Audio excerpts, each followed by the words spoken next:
In the Middle Ages, Europe and the Middle East were divided between Christian states, or Christendom, and Muslim states. They were uneasy neighbours and frequently at war.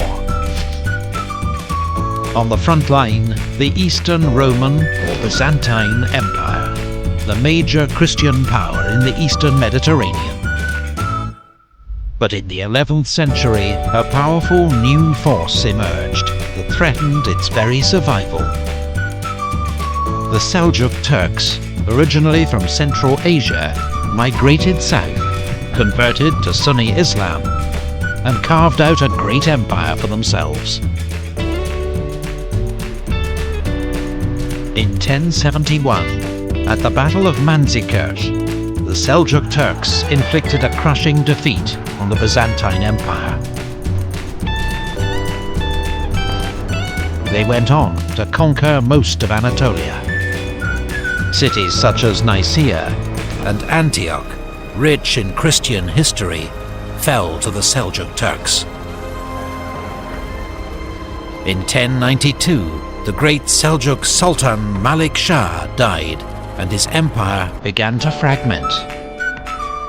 The Byzantine Empire came under renewed attack as local warlords sought territory and plunder.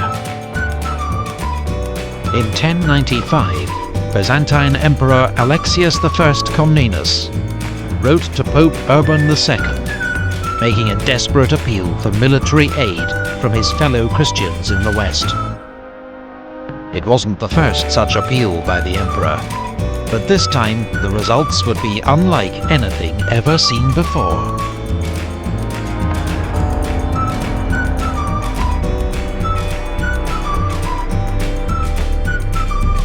Pope Urban saw the emperor's appeal as a golden opportunity, a chance to heal the rift that had emerged between Western and Eastern churches in the Great Schism, to assert his own papal authority over the unruly barons and bishops of Western Christendom, and to drive back the infidel and reclaim Christianity's most holy sites, most of all Jerusalem, lost to Muslim rule 400 years before. At Clermont in France, Pope Urban preached a sermon to a gathering of clergy and nobles. He called on Christian knights and foot soldiers to go east, to aid their brother Christians and free Jerusalem from Muslim rule. And he offered a unique spiritual incentive.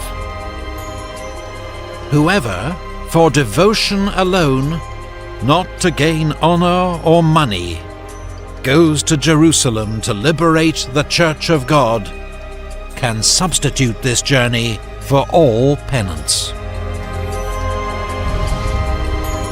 He was offering Europe's knights, who lived in fear of damnation because of the violent lives they led, the chance to atone for their sins through holy war. What's more, their objective, Jerusalem, was a city that captivated the medieval imagination like no other, the most holy place on earth.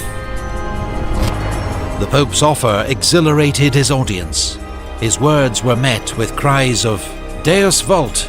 Deus vult! God wills it! God wills it!" The Pope's appeal was preached across Europe, sparking a wave of religious fervour. Thousands of lords, knights, and ordinary people vowed to travel to the Holy Land and fight for Christ.